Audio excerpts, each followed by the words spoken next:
Welcome to another exciting episode of the Epic Entrepreneurs Podcast. I'm Brad Sugars, the Chairman and CEO of ActionCoach, and today we're diving into the minds of some incredible business leaders, uncovering their real stories, strategies, and the secrets behind their victories. It's not just about success, it's about the journey, the hurdles, and turning challenges into opportunities. So let's jump right into it.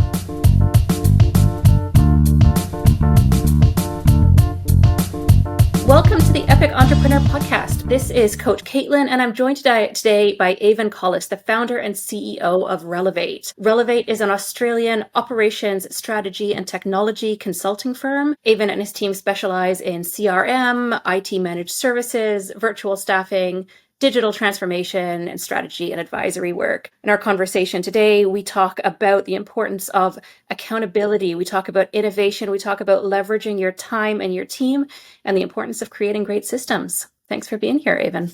So let's jump right in and start with your top 3 things that you feel have made you successful in business. Maybe some advice for how others might follow in your footsteps.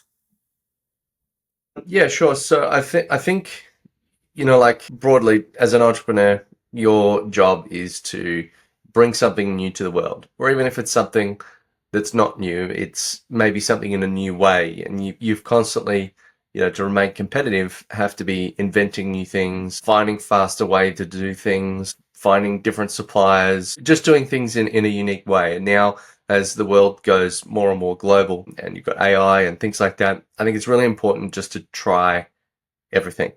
It doesn't have to be on a grand scale. You can just experiment and test things, sign up for various accounts, you give networking a go, you give a podcast a go. I've done quite a few podcasts, but I think that the value that you bring is you're like an experiment. So you need to be testing, absolutely everything. So that's number 1. Number 2 would be leverage your time as much as possible. Now, I know that, people think about all these productivity tips and things like that, but I think it can really be more leveraged, particularly with things like content. And I know that, we're creating a piece of content here today, but the leverage, if by thinking that way, that can be across everywhere in your business. It could be sales chats. I've got a whole bunch of videos that I've created, and maybe, you send them and nobody watches them, but it just this is our sales process. If you work with us, this is what you can expect. Here are some testimonials, things that you would normally see in, documentation. And that leverage doesn't have to be videos. It could be documentation. It could be, just something that extends you, because if I have to be in the room to explain it every time, that's going to be very slow. So I've got a playlist that I send to customers for a particular thing. And then that becomes, off the back of one of those playlists, I closed a 6-figure deal. I sent it before I walked into the room. When I walked in, it's like everybody knew me by name. It wasn't like a sales conversation, everybody with their arms crossed, waiting to defend their position and ask me why me. It was, come and sit down, what can we get you? And we can't wait to hear what you have to say. So in that, you also want to think more efficiently about how you can create a hell of a lot more content. So be leveraged in the way that you structure the things you put out. I try to be modular in the content itself. So everything I say should be self-contained. You should be able to cut it out and put it in with something else. And it can be reused and sliced and diced in different ways. And then the third thing would be networking. It's one of the most important things, because you can have all the ideas in the world, but until you put it in front of another human, even just as a general question as hey, can you give me some feedback on this? That's the real test. As much as people rely on analytics and, Google ads and Facebook ads and all these sorts of things, the thing you are trying to do at the end of the day is convince a human to pull out their wallet and hand you money. So unless you can battle test that conversation in front of a human, it's not really going to deliver any ultimate value for you, other than I built a nice thing. If you build it, they will come. Only works for ghosts in baseball fields. It doesn't work for customers. So networking, I think early on as well, we got about 80% of our customers just through networking. And that was me as a solo operator coming up with our business for the first time. And now we've got 25 staff, and we're a bit more global these days as well.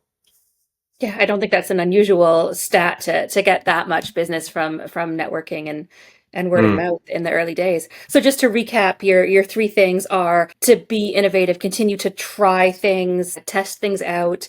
The second was to leverage your time, extend yourself, create that content. And the third was get out there in the real world, have conversations with real people. Can I Absolutely. can I dive a little bit deeper on this second point that you made? Because I agree, it's so important to leverage your time and create content. One thing I know I hear all the time is, well, I'm not ready yet, or it's not final, or what if I learn something new? What if I change my mind? Isn't that just a waste of time to have to go back and redo it? So how do you know when it's time to start creating those more permanent assets? Well, I think going back to point one, try everything. It means you're going to fail a lot of times. So if you're going to think about creating video, I would think about it like your normal science experiment, which is your minimum viable product or your minimum viable video. Or maybe it's on audio, or maybe it's a written document. Yeah, you're probably going to stuff it up several times, but it's not until you stuff it up several times that you're going to find the right way to do it. We go back to the old Thomas Edison, 10,000 ways how not to make a light bulb. Now, it'd probably be a few hundred hours, maybe a few thousand hours of doing things that are getting there, getting close. But, I go and look at the videos, the first few videos of Mr. Beast. Go and look at the first few videos of people like Russell Brunson or any of these like major players. They were shy, they were talking to themselves, they were staring at the ground. Weren't really that good at it anyway. Or maybe the first few videos, like my first video is horrendous. So I think it's just a rite of passage. You need to get over yourself and you just need to do it because the leverage is more important. Even I personally, I'd probably choose not to do it, but I know that it's such a valuable asset that it's important that I do it in order to achieve my end result. That's a great answer. I like that minimum viable product approach. Going back to your beginning, what made you decide to get into business and why this business in particular? Well, growing up, my parents ran their own business, and I kind of said to myself, I would never own my own business. There was times when it was big, there was times when it was hard, there was times when they'd sort of lost everything and had to start again, and I didn't really want that, and so I sort of said, "No, I'll always have a job or something like that." And then eventually I left and joined the army. We went to I moved away from home, did that for 7 years, and I was infantry, so that's like a combat role, and then transferred to intelligence in the last year and a half. So initially I was like working my body, and then I realized that if I ever want to do anything else, I need to be working my brain. So I transferred to Intel. It gave me like computer skills and research and analytics and things like that.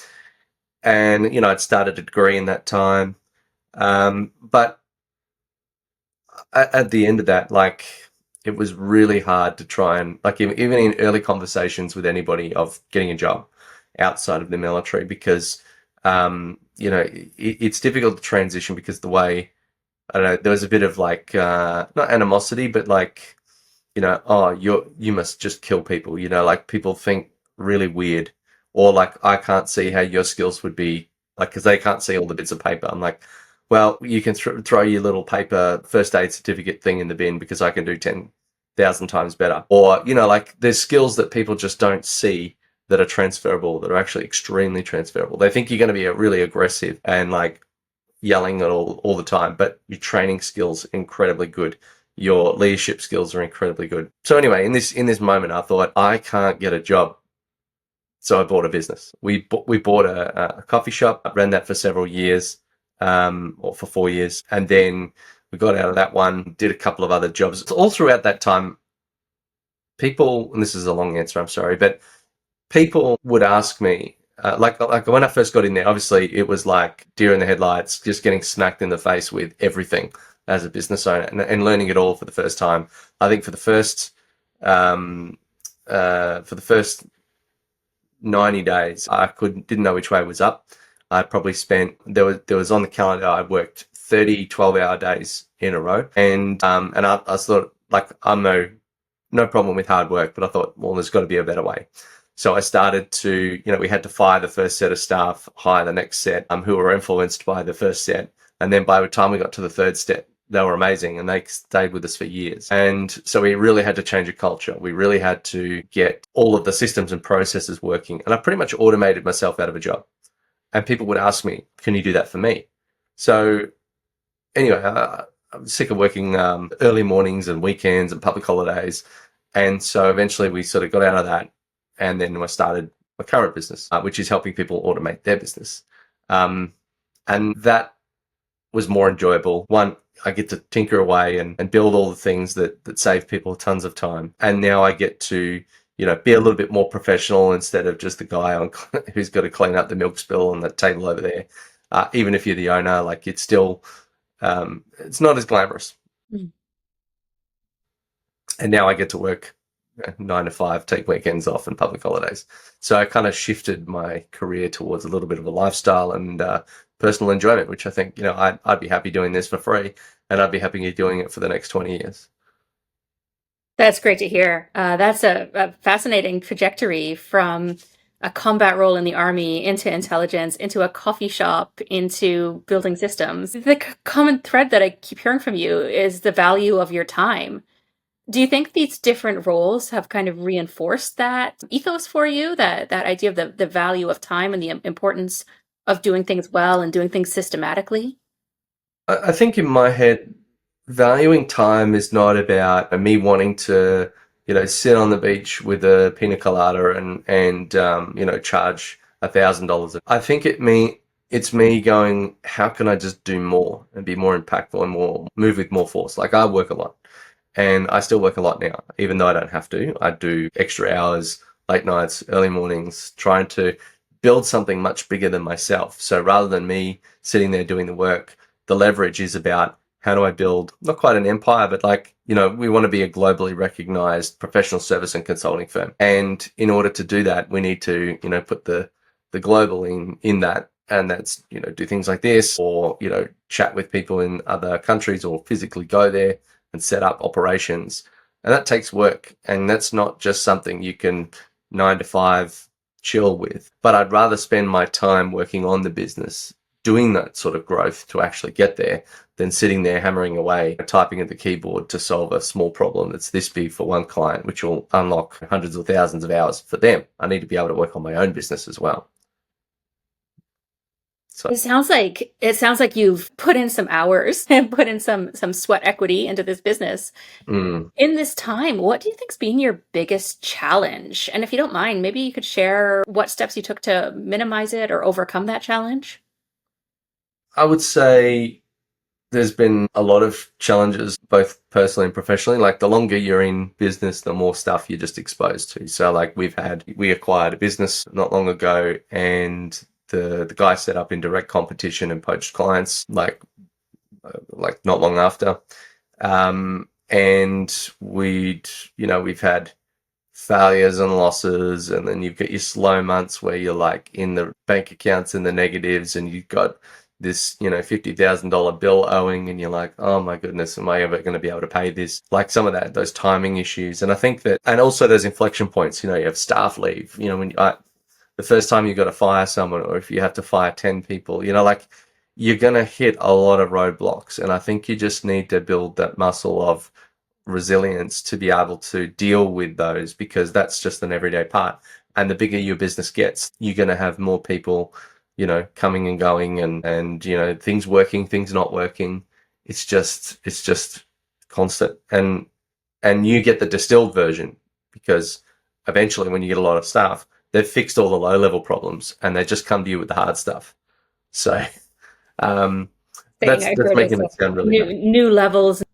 Exactly. Yeah. And I think the time you should spend is like, how do we prevent problems or minimize the impact, so that if I have to delegate for somebody else to fix it, even on their worst fix of that problem, it's still only 80%. It's 80% better than it was. It may not be your standard, or like, no one else is going to work in the business as hard as you do or care as much as you do. So you need to be okay with a particular level of failure. So your success has to then compensate for a set level of expected failure. So I would say the one moment that was probably the hardest was when we'd done this acquisition. At that same time, we knew all of the staff were going to leave, and then we knew that we had to set up a new office. So we decided to fly over to India, set an office up there, but not like outsource through other people. It's ours. We built it. It's got our name on the back wall, and then hire a whole bunch of people. So for a few months there was just so much going on that it was a lot to juggle. Biggest advice is you're not going to die. You'll get through it, just one foot in front of the other, and you'll work it out. So that's really it. You just really need to work on your resilience. Resilience and recognizing those ebbs and flows, right? That this season is a season and not permanent. Exactly. Yeah. So can I ask, you've come on this journey from growing up in your parents' business to running a successful business of your own. How did you personally have to grow in those years? Or what did you have to learn to create this level of success for yourself? I would say, I was very dependent on my own efforts. Like I'm very self-directed, so like a self-starter. I will get up, I will do this, I will do that. And in order to get beyond yourself, you have to at some point rely on others. And early on, I guess I found it hard to delegate because you'd say, oh, well, I can just do that myself and it would be faster. Like I know how I want it. And not that I'm a control freak or a perfectionist, far from it. I think sometimes, maybe it's not easy for me, or I don't know what to delegate or how to delegate it, or, I don't think that other person would know. But I think after a while, like when you're small, everything's micro, everything's testing, everything's a risk. So you want to make sure you need to have enough evidence for the other person to look at, to follow. So you're like, ideally, you'll have potentially done things a few times, and then you've got examples. So you'd say more like this and less like that. It's hard, like early on, you're still trying to figure out what your brand looks like, what your fonts are like. You've tried this, you've tried that, and you've kind of iterated along the way.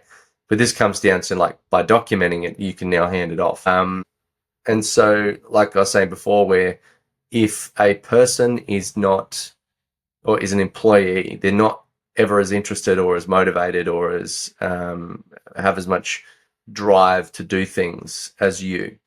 But I would also say that sometimes they come with a different perspective or different ideas and different experiences, and they might do things better than you in some cases. So the idea of letting go is probably the thing that helps you leverage the most. So leverage is what a business is, really. It's using other people's efforts to achieve a function to then make profit for you, the business owner. So the sooner you can let go and just be comfortable with other people doing some things, coming up with ideas, trying and doing things that you would want to do, you put some guardrails in place, that's for sure. But the sooner you can let go comfortably and in the right direction, then the sooner you will achieve that leverage and success. Otherwise, it's just you only got 8 hours and 10 fingers for the most people anyway. From entrepreneurs I've spoken to in the past, sometimes it's easy enough to delegate the stuff that you don't really enjoy and that doesn't take a lot of skill, that you can easily train somebody else to do. But then you get into this needing to delegate things either that you enjoy yourself or that the person needs a certain degree of training and expertise to be able to do them well. Where do you start with that? Is there a particular method to your delegation pattern? Or how do you decide what goes off your plate and what stays on? Well, there's two different thoughts about how entrepreneurs should hire. Some people say always get the A player, but when you're starting out and the budget's small, you got to do what you can. So the A player is probably going to cost you, 50 or 100 grand or whatever, relative to the skill that they're doing. And I guess one thing about the military is, you train people up for anybody to do that one job. So I know, it seems a little bit odd where I'm saying delegate, but then, military says delegate. But I think it's a little different when it's your own baby. Whereas in the military, everything is already structured. Everything is already well laid out, documented. People already have the basics of how to do X, Y, and Z. So you kind of just need to break it down into a lot of little skills, and you might start with a little thing and then they build upon that and then build upon that. And there's one guy came in as an intern. I literally said to him, I have no idea how to use you. Mostly because, he'd gotten it was an international business degree. I'm like, I don't even know where to start. So then I just got him doing a couple things, and he's like, yeah, I like this. I'm like, cool. And like, it was just following up with a few people. And now he's one of our top sales guys. And he's been working with us for a number of years and helping us with our, a little bit more global push. So it's been good to, they're probably learning at the same time. You are developing a human, a person with a skill. So you need to give them something. Once you know yourself that, early on when you're driving a car for the first time, there's a lot of information, but then after a little while, it just becomes so automatic. You could do it with your eyes closed, not that you should. So it's kind of like that, where if you're going to give someone something for the first time, don't overcomplicate it. Keep it simple. Sometimes when people like really try and ride someone for the first time and like, all right, so you got to do this, you got to do this, to do this, to do this, do this. Instead, what you should be doing is say, here is like 3 or 4 core principles. Here's the reason why you're doing it. Have a go. Try on this. If you stuff it up, it's okay. This one's not going to the client, or it's not important. Run it by me to check first. You set them in motion. I kind of think this is probably the worst analogy, but I feel like I'm standing at the top of a snowy mountain with a little pebble, and I'm throwing the pebble off and then watching it turn into a snowball and gain force, speed, and momentum. And then I pull out the next pebble and I throw that one, and then the next one and the next one. And that kind of like energy, if you will, that comes off that grows over time as it gathers momentum and speed. I like that analogy. Well, I have to live in analogies, because half the time when I'm talking something techie, people don't get it. So I need to maybe create a book of analogies. That'd be something. Can we look at business coaching for a minute? Can you tell us a little bit about why you hired a business coach and what it's done for you and for the business? So I mentioned earlier that I was very self-directed. I work hard, but I think sometimes having someone else guide you is kind of like it's like being a frog in a pot. Sometimes I've heard it before, or yes, I know I should be doing that, but it's more than that. It's about, I've got a lot of things that I want to do, that I can do, that I will do, but is it the right thing to be doing? Not always. Or maybe if, as an entrepreneur, you can do anything. It's a blank canvas. And sometimes because you can do anything, you'll do nothing. Or because you can do anything, you'll try everything, and then you'll start, 5 steps into 100 things. And so that's not really going to get you the completion and the output from that activity. So it could be just having an outsider perspective that's not like so close to the problem. The old saying, you can't see the forest for the trees. Or it could be, someone just helping you set a direction and keep you on task for some milestones or goals. So like, you'll do your strategic plan for 3 years, 5 years, whatever, but then you break that down into like your 90-day goals or your 30-day goals. And then you go, is this going to achieve that result, which will then unlock that, and that. Otherwise you go, oh, maybe this landing page could do with a better image, or maybe that's something, you chase perfection somewhere, or you spend a lot of time on a project that never sees the light of day. So I think from that perspective, even if you're very self-directed or very independent, a second set of eyes really makes a difference. And there's no one magical bullet session where, for me, like I don't ever go, wow, that's an amazing piece of information I didn't know. Because, the guy who's coaching me, he's got an MBA. I've got an MBA. I've run businesses. He's run businesses. It's not that, I'm looking for someone that's an ultra genius that's 10,000 times smarter than me. It's that I've got somebody else who can see it from another angle or another lens, but is also maybe at a similar or slightly higher level than me. They don't need to be like, you can't ask your best mate. You can't ask your family. They're not in it. They haven't done it before. So that's kind of why it needs to be at least someone who's either been there, done that, or someone who's intelligent enough or done something similar enough to then be able to set the direction and give you the expectations. Amazing. So that objective outside perspective and that little extra dose of accountability to the big picture, to the end result, to the destination. One last question for you, Avon, is what is the top piece of advice that you've got, either you got yourself or that you would give to another entrepreneur? You can't bank on good intentions. Now, everybody, like as an entrepreneur, you're going to be going and you're going to try and start a lot of things. So you're going to be trying to start a lot of sales conversations. You're going to try to start a lot of like strategic conversations. You're going to try and, get other people involved in doing something, whether it's buying something, supplying something, whatever. I know where I want to go. I know how I want to get to my end destination, and all of these conversations are trying to get me there. But if I stop and I wait for somebody else to get back to me to do something else that maybe they don't come through, or that deal doesn't close, or whatever, you kind of need to be a force moving in a direction, like a freight train that cannot be stopped. If that thing doesn't work, you're going anyway. Yes, you might have to, there might be some key moments, like for example, venture capital can dramatically change a business. We've got a goal. We want to be, one of the globally recognized professional service and consulting firm. We've turned down financing. We turned down $500,000 early on. And the point is, like, we're going there with or without outside investment. Even on a big scale or a small scale, you've got a mission, you're driving towards it. Don't wait for anybody else. Be your own master. Go for it. That's it.